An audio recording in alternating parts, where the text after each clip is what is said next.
Roses are red, violets are blue. Should we pay the shotgun after just one date or two? So much to discuss. You should hire a sitter. It's all going down right now and from Twitter. Langer vs. Gordon. It's like Yankees vs. Mets. Don't go after Miss Elephant. She never forgets. And to have Jewish drama, we would not be able to do it without our dear old friend Label. So sit down, enjoy, and pour up a glass. You have finally arrived at the Hock Tuah podcast.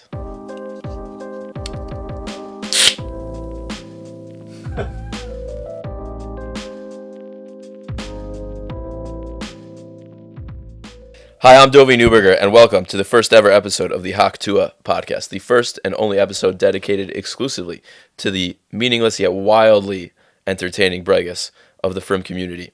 Let's get into it. As many of you, I'm sure, are aware, there is something in the Frum community we like to refer to as the shidduch crisis. That is the ostensibly rising number of single people that are struggling to get married. Single people being single women, of course, because there's no sympathy for single men that fail to get married, because men who fail to get married, it's just because they are narcissistic, shallow, picky, and could get married whenever they want if they would just lower their standards. Never been said about me, but I've heard it about a friend before.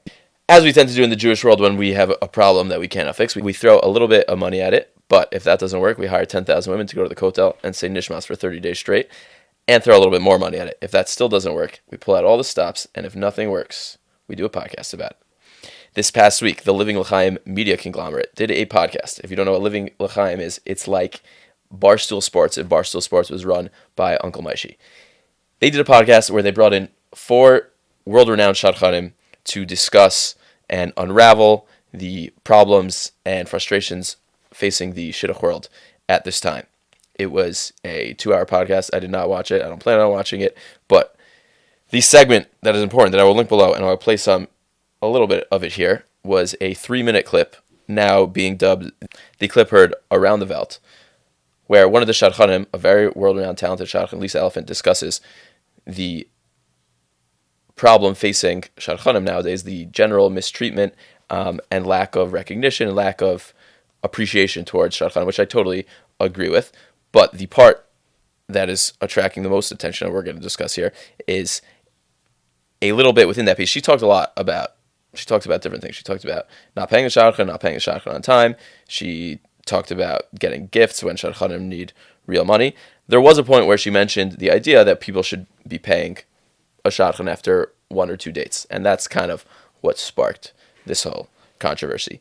I think our overall point was actually what she was focusing on, just on our general attitude towards shadchanim, and I think it was very fair, and we'll get into it more later.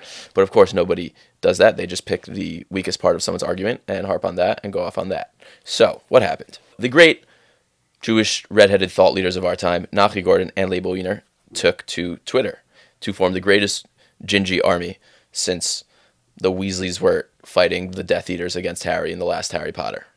And that is when all hell broke loose. Let's take a look. People have to start realizing the value of a shadchan, the value of a shadchan's work. And I feel people should start paying for, if you have a successful 2 or 3 dates, like Efrat mentioned, and flowers and candy are very nice, but so is a check. Mm-hmm. I would like to be able to buy my children something, like a gift or something, give it to them. Oh, mommy worked on a shidduch. She has, she got a present. Kobe Bryant, long time ago. I remember he once said he was up 2-0 in the finals, and a reporter asked him, he says, Kobe, why are you so down looking? Why aren't you happy? You're up 2-0. You're up 2-0. What's the story? Are you not happy, or you're only half happy? Or? And his answer was, job not finished. Job finished, job not finished. Still to be happy about. You're up 2-0. Job's not finished. Job finished? I don't think so. Okay. So, I just saw this video of, I believe that's Lisa Elephant talking about shidduch. I have a lot of respect for shadchanim all over the world. But the notion that shadchanim should be paid after a date or 2 dates or 3 dates go out, that's not sustainable. And job's not finished. Job finished? I think where you stand on whether or not people should be paid for setting up on 1 date, on 2 dates, if shadchanim should be making more, if should be making less, how much, how often, I think we can all agree that the main point of this clip was for Nachi Gordon to tell us that he followed sports in high school.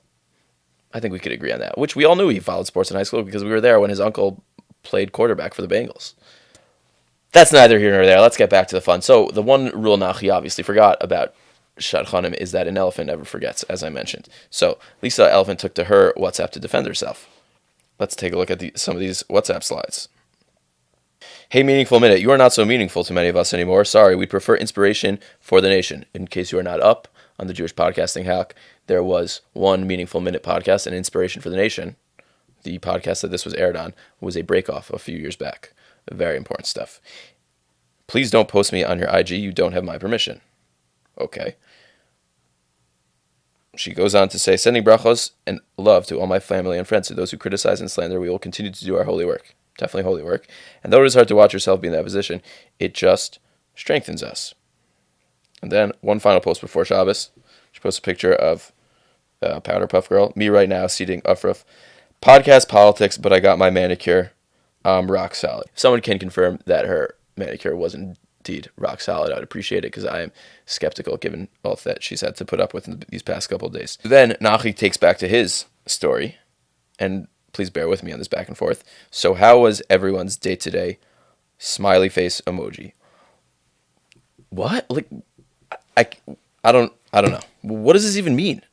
Nachi, your posts are more cryptic than a Kendrick Lamar halftime show lyrics. For whatever reason, Nachi was influenced to take down this post.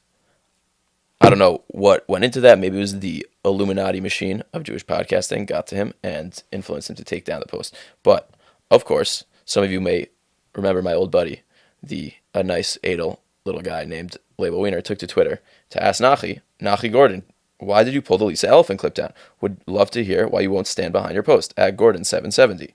Actually curious what happened behind the scenes. Not the most unfair question, I have to say. I think we're all wondering what went into that decision. Did he rethink his position? Did a Rebbe call him? Did Yaakov Langer raid his house with water balloons? Did Vanessa Bryan contact him and say, keep my husband's name out your damn mouth? Did the ghost of Kobe Jellybean Bryant himself come to Nachi Gordon in a dream and say, I don't want to be involved in this shidduch feud? All possibilities. Not sure what happened. Nevertheless, Label goes on his own tirade. Let's watch. I should add one other point to this that's very, very important. The fastest way to actually break up shidduchim is to be asking singles to pay after 2 or 3 dates. Yeah, you know how many dates happen, or 3 or 4 dates? You know how many times after 3 or 4 dates, people are on the fence about what to do, whether to go out again or not go out again. And yeah, you try telling a single, well, if you go out again, it's going to cost you X amount of dollars.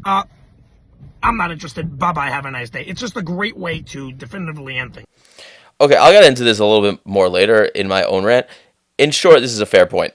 Charging for dates would very much disincentivize people to go on dates in a world where all I hear is it's so hard to get guys to go out, it's so hard to guys go out, just get a cup of coffee, this and that. It doesn't sound like a great idea.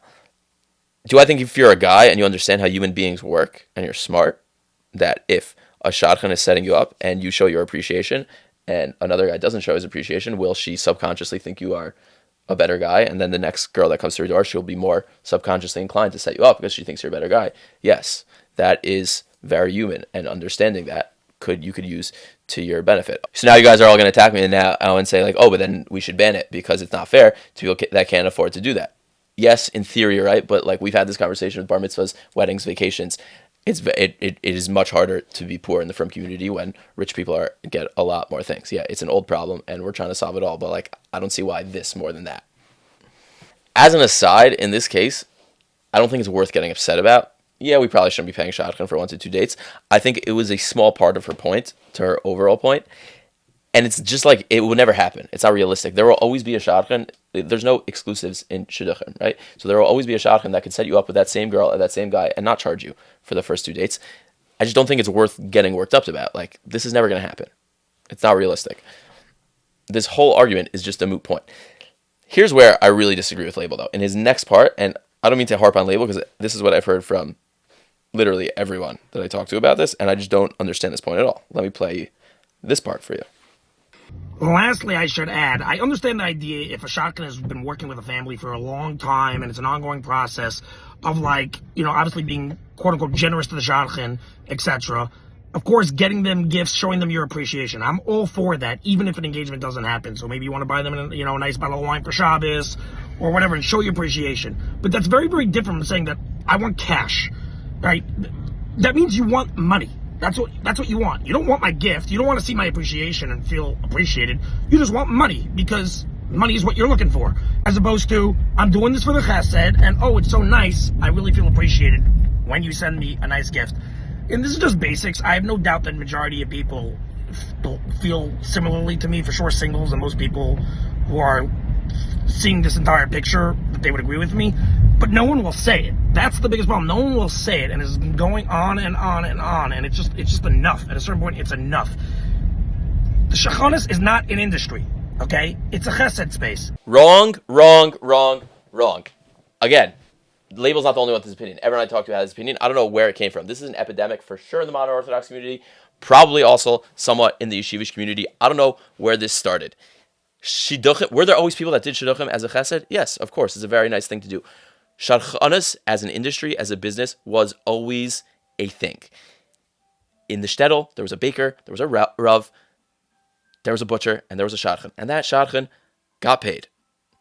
If you want to go from Ami, the Ramah in Choshen Mishpat, not Yerdea, not Arachaim, not Ebenezer, right? In the part of Shulchan Aruch that deals with business dealing, says you must pay a shadchan the same way you pay a real estate person that finds you a house. It's very simple. Now, I understand I'm going to be accused of what I'm about to rant about, just wanting to pander and capitulate to shadchanim because I still need shadchanim in my life.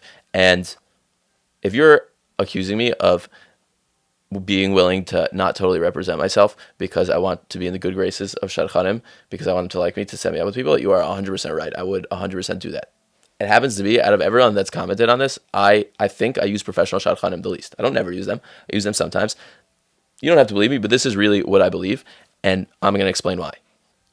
Shadchanim were always paid money, not a vase, not a silver kiddush cup. It's the most frustrating thing I hear. I think this is, I think on a sociological level, this really evolved from the modern Orthodox community getting involved in shidduchim, because before the past few decades, Amal, yeshivish people met through shadchanim. There were modern people that were like, oh, we want to meet naturally, and now yeshivish people go to singles events, and modern people flip out, and they want a guy in learning, and then modern moms have to pay shadchanim, and they're like freaking out. What does that mean? How could you charge for setting my daughter up? That's insane. Like, shadchanim are always paid. You are new to this world. That's fine. They were always paid. They were always a business. Yes, I know your aunt is a very special lady. Your Aunt Tuah from Woodmere set someone up and never charge. That's amazing for your Aunt Tuah from Woodmere. However, there are thousands and thousands of people that meet through professional shadchanim. Unless your Aunt Tuah wants to set up another 10,000, commit to setting up another 10,000 couples a year to make up for those professional shadchanim, we will always need professional shadchanim in the frum community. And we will need talented ones. Any industry that is purely volunteer run is disastrous. The quality of service in that industry always tanks. It happens all the time in healthcare is the most common example, but it's even happening already in shidduchim. Because I know, and I'm sure many of you know, many talented shadchanim that were full-time shadchanim that went and did something else in the private sector, like Label wants them to do, because they don't want to put up with this. They don't want to be yelled at every time they charge for a shidduch, and they don't have the time to do it. And now we are the ones suffering it, because the couples that they were setting up, hundreds a year that they were setting up, are just not happening. Because why would they do that when they could do something else, make more money, not feel guilty about what they're doing? Because honestly, our community just sucks and doesn't appreciate shadchanim enough. It just doesn't make any sense to me. Shadchanim, I don't know how many times I can say it. Shadchanim get paid. They have been paid. Avram paid Eliezer to find his son a wife. I just don't have a better way to say it. Probably my biggest pet peeve when I hear this, again, I don't know which community does this more, but like someone will set someone up and they're like, oh, we want to buy a gift. And we don't want to get cash. Cash is tacky, right? We get them a gift. We get them a silver kiddush cup. We get them a flower vase. No. We need money. And then what do they say always? We'll get them a kiddush cup, because then every time they use that kiddush cup, they're going to think about us. It's so meaningful. Nobody wants to think about you. Okay? That's for yourself. They need money for food, for clothing for their kids, for yontif, for everything. A professional shadchan needs money, like a doctor needs money. Yeah, there are doctors that do chesed for people. They'll treat people for free. That doesn't mean that you should never have to pay a doctor because someone is willing to do it for free. That is insane. Stop with the kiddush cups. Stop with the flower vases. Write a check for the same amount of money that you would pay for the kiddush cup. If they want a kiddush cup and they want a flower vase, guess what? They'll go to Home Goods and buy their own flower vase. They'll go to Eichler's and buy their own kiddush cup. I really think Lisa's main point was lost in the little minutia that she mentioned that was maybe taken a little bit too far. Yeah, people probably shouldn't pay for 1 or 2 dates. It's just not sustainable, as mentioned. But why are we missing like the main point here? That like she's saying she mentioned $1,000 to $1,800 when a shidduch closes. That is not a ton of money. That is not unreasonable at all. Every big purchase in your life, you pay a commission on. You pay for your house, the person that finds you your insurance, the person that finds you your job, your livelihood. You pay them a commission, or the company pays them a commission. That's just how it works. So now everyone's going to come at me like, how can you compare real estate deals to human beings? We're dealing with human beings. This is shidduchim. This is a mitzvah. Noch besser, you should pay them then. You were dealing with human beings. The person that you're going to live with the rest of your life. Of course you should pay them. Let us not forget one more point about shidduchim. Let's not delude ourselves. It is not a fun job. It is the worst job. If you have ever met a parent with an older single daughter or older single son, they have the name of a shadchan that they swear to you is the reason why their kid is still single. It is a thankless job, start to finish. Shadchanim deal with 2 types of people their entire day. They deal with entitled, bratty, TC, Shariashiv guys that think they deserve a paid-for 2-bedroom in Arzei Abira, and they deal with flatbush moms of the daughters that those TC guys are dating and forgetting one time throughout the date to open the door on the way out for the bar, and now the mom wants to call the National Guard because you set their daughter up with a guy that's not a mensch. I know the former, I know the latter. These are the 2 most annoying demographic of people in the entire world.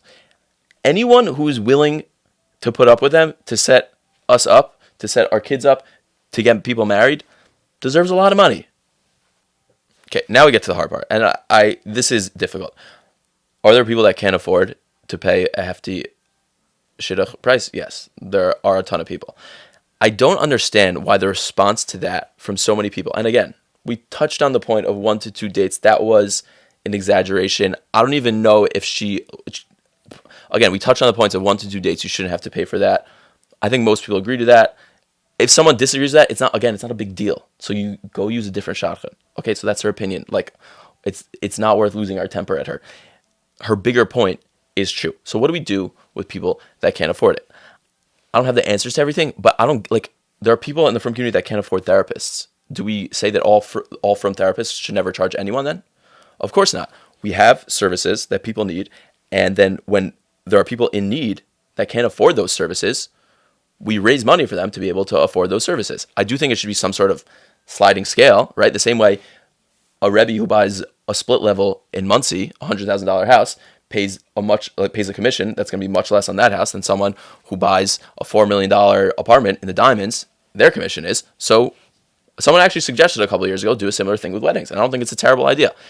Maybe a fee for shidduchim should be a percentage of what you pay on the wedding, a percentage of what the kala pays for the dress, because that's indicative of what that couple is able to spend on shidduchim.